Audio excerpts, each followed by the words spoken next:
O'zi qarzdorlik o'ramasiga tushib qolganimizda bilishimiz kerakki, birinchi qarz bu puldan, moddiyatdan boshlanmaydi.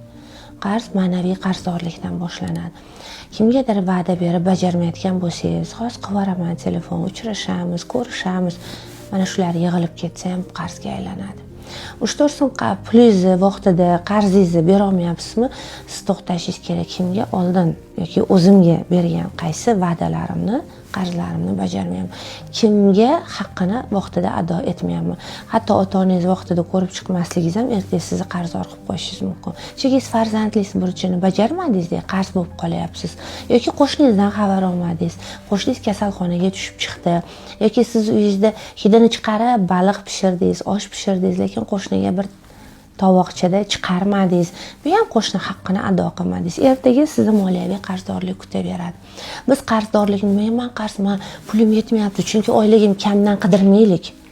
Biz qarzdorlik sabablarini eng avvalo o'zimiz bajarmayotgan majburiyatlardan, o'zimiz bajarmayotgan insoniy munosabatlardagi vazifalardan qidiraylik.